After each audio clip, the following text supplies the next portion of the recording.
Hello friends, இன்றைக்கும் நம்ம ஒரு சூப்பரான வீடியோ பார்க்க போகிறோம். நம்ம நிறைய சாட் ஐட்டம் பார்த்துட்ருக்கோம். இன்றைக்கி எல்லாருக்கும் ரொம்ப ஃபேவரட்டான தஹி பூரி எப்படி சிம்பிளாக வீட்டிலே பண்ணுறதுன்னு சொல்லி இந்த வீடியோவில் உங்களுக்கு நான் காட்ட போகிறேன்.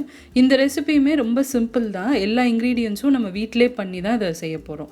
ஃபஸ்ட்டு பூரிக்குள்ளே ஸ்டஃப் பண்ணுறதுக்கு ஒரு பொட்டேட்டோ மிக்சர் ரெடி பண்ணிக்கலாம். இங்கே வேக வச்சு உருளைக்கிழங்கு எடுத்து மசிச்சு வச்சுருக்கேன். அதில் கொஞ்சமாக வெங்காயம் சேர்த்துக்கலாம், பச்சை வெங்காயம். அப்புறமா கொத்தமல்லி சேர்க்குறேன். அடுத்தது ஒரு 1/4 டீஸ்பூன் ஜீரகத்தூள் சேர்க்குறேன், வறுத்து அரைச்ச ஜீரகத்தூள். அப்புறமா கொஞ்சமாக மிளகாய்த்தூள் சேர்த்துக்கலாம். நான் காஷ்மீரி மிளகாய்த்தூள் தான் சேர்க்குறேன். இது நம்ம குக் பண்ண போகிறது கிடையாது, பச்சையாக தான் சேர்க்க போகிறோம். அதனால் இது எல்லாமே உங்களோட காரத்துக்கு ஏற்றாப்புல நீங்கள் சேர்த்துக்கலாம். இப்போ இது எல்லாத்தையும் நல்லா கலந்து வச்சுக்கலாம். தேவைப்பட்டால் நீங்கள் இதில் கொஞ்சமாக லெமன் ஜூஸ் கூட ஆட் பண்ணலாம், இல்லாட்டி சாட் மசாலா வேணும்னா ஆட் பண்ணிக்கலாம். இப்போ அடுத்ததை பாருங்கள், நான் தயிர் எடுத்திருக்கேன். தயிர் கெட்டி இல்லாமல் இந்த மாதிரி நல்லா ஸ்மூத்தாக இருக்கணும், க்ரீமியாக. அப்போ தான் உங்களுக்கு பூரியோடு சாப்பிட்றப்போ நல்லாயிருக்கும். நல்லா இந்த மாதிரி கரண்டி வச்சு கிளறிக்கோங்க, ஸ்மூத் ஆகிடும் அது. அதுக்கப்புறமா ஒரு 2 டேபிள் ஸ்பூன் அளவுக்கு சர்க்கரை அதில் சேர்த்துக்கலாம். சேர்த்துட்டு அதையும் நல்லா மிக்ஸ் பண்ணிக்கோங்க. இப்போ தஹி மிக்சரும் நம்மளுக்கு ரெடி ஆயிடுச்சு. இப்போ ஃபர்ஸ்ட் ஸ்டெப் என்ன பண்ண போகிறோன்னா, நம்ம பானிபூரியில் பண்ணியிருந்தோம் இல்லையா பூரி, நேற்று கூட இந்த ரெசிபி நான் போட்டிருந்தேன் உங்களுக்கு எப்படி செய்கிறதுன்னு சொல்லிட்டு. அந்த பூரி நான் எடுத்திருக்கேன். அதில் சின்னதாக நடுவில் ஓட்டை போட்டுட்டு நம்ம செஞ்சு வச்ச பொட்டேட்டோ மிக்சரை அதுக்குள்ளே ஸ்டஃப் பண்ணிக்கலாம். இது எவ்வளோ வேணுமோ நீங்கள் அவ்வளோ ஸ்டஃப் பண்ணிக்கலாம். எல்லா பூரிஸ்லையும் இந்த மாதிரி பண்ணிவிட்டு நீங்கள் அடுக்கி ஒரு பிளேட்டில் வச்சுக்கலாம். இப்போ எல்லாமே ரெடி ஆயிடுச்சு. என்னென்ன பொருள்லாம் நான் எடுத்து வச்சுருக்கேன்னு உங்களுக்கு காட்டுறேன். ஃபஸ்ட்டாக இங்கே டேமரின் சட்னி நான் எடுத்து வச்சுருக்கேன். இந்த ரெசிபி கூட நிறைய பேர் கேட்டிருக்கீங்க. அடுத்ததாக உங்களுக்கு சாட் சட்னி ரெசிப்பியில் நான் அதை போஸ்ட் பண்ணுறேன்.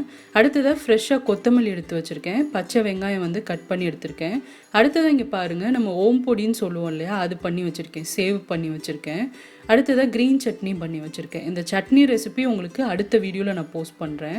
அடுத்ததாக பாருங்கள், நம்ம பண்ணி வச்ச தயிர் மிக்சரும் இருக்குது, நம்ம ஸ்டஃப் பண்ணி வச்ச பூரியும் இருக்குது. இப்போ ஃபர்ஸ்ட் ஸ்டெப் என்ன பண்ண போகிறோன்னா, நம்ம தயிர் இருக்குது இல்லையா, அதை இந்த பூரி மேலே ஃபுல்லாக போட்டுக்கலாம். எல்லா பூரியிலையும் கவர் ஆகுற மாதிரி நீங்கள் ஆட் பண்ணிக்கலாம். இந்த மாதிரி எல்லா பூரிஸ்லையும் நல்லா நிறைய தயிரே நீங்கள் போட்டுக்கலாம். சாப்பிட்றதுக்கு இது நல்ல டேஸ்ட்டாக இருக்கும், அதனால நிறைய தயிர் நீங்கள் போட்டுக்கலாம்.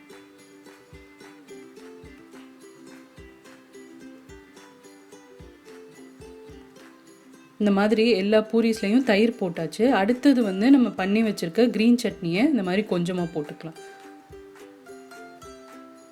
அடுத்தது டேமரின் சட்னி போடுறேன். இது எல்லாமே உங்களோட டேஸ்ட்டுக்கு ஏற்றாப்புல நீங்கள் அளவு போட்டுக்கலாம். இவ்வளோதான் கிடையாது, உங்களுக்கு எந்த சட்னி ஜாஸ்தி பிடிக்குமோ அதுக்கு ஏற்றாப்புல நீங்கள் ஆட் பண்ணிக்கலாம்.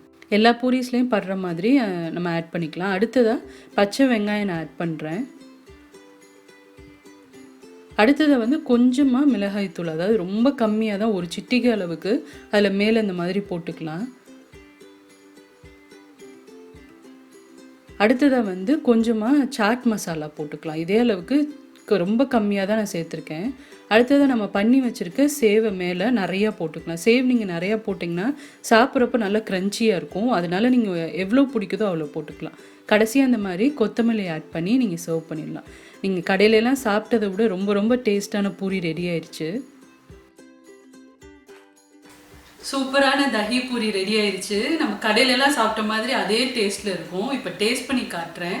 கண்டிப்பாக நீங்களும் ட்ரை பண்ணி பாருங்கள், ரொம்ப நல்லா இருக்கும். இப்போ டேஸ்ட் பண்ணி பார்க்கலாம். நம்ம பாருங்கள், நம்ம ஆட் பண்ண இன்க்ரீடியன்ஸ் எல்லாமே ஒவ்வொரு பூரிஸ்லையும் இருக்கணும். நீங்கள் எடுத்து சாப்பிட்றப்ப இந்த மாதிரி எல்லா இன்க்ரீடியன்ஸும் அந்த ஒரு பூரியில் இருக்கணும்.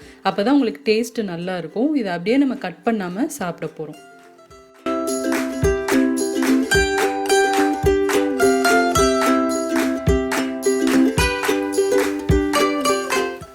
ரொம்ப டேஸ்ட்டாக இருக்குது. கண்டிப்பாக ட்ரை பண்ணி பாருங்கள். நம்ம கடையிலலாம் சாப்பிட்டதை விட ரொம்பவே நல்லா இருக்குது. எல்லாமே நம்ம வீட்டில் தான் பண்ணியிருக்கோம், எதுவுமே கடையில் வாங்கலை. எல்லா ரெசிபீஸும் உங்களுக்கு 1 by 1 நான் போஸ்ட் பண்ணுறேன். சட்னி ரெசிபி, அதுக்கப்புறமா அந்த சேவ் கூட எப்படி பண்ணுறதுன்னு சொல்லி ஃப்யூச்சரில் உங்களுக்கு நான் போஸ்ட் பண்ணுறேன். கண்டிப்பாக ட்ரை பண்ணி பார்த்துட்டு உங்களோட ஃபீட்பேக் அண்ட் கமெண்ட்ஸை மறக்காமல் எனக்கு போஸ்ட் பண்ணுங்கள். இதே மாதிரி நிறைய சாட் ஐட்டம் ஆல்ரெடி நான் போஸ்ட் பண்ணியிருக்கேன். அதோட லிங்க் டிஸ்கிரிப்ஷன் பாக்ஸில் கொடுத்துருக்கேன். கண்டிப்பாக செக் பண்ணி பாருங்கள். ட்ரை பண்ணி பார்த்துட்டு உங்களோட ஃபீட்பேக் அண்ட் கமெண்ட்ஸை மறக்காமல் எனக்கு போஸ்ட் பண்ணுங்கள். என்னோட சேனலுக்கு இன்னும் சப்ஸ்கிரைப் பண்ணாங்க, ப்ளீஸ் சப்ஸ்கிரைப் பண்ணுங்கள். இதே மாதிரி நிறைய ரெசிபிஸோடு சீக்கிரமே உங்களை நான் மீட் பண்ணுறேன். சுஜிஸ் கிச்சன், எளிய பாரம்பரிய சமையலின் தொகுப்பு.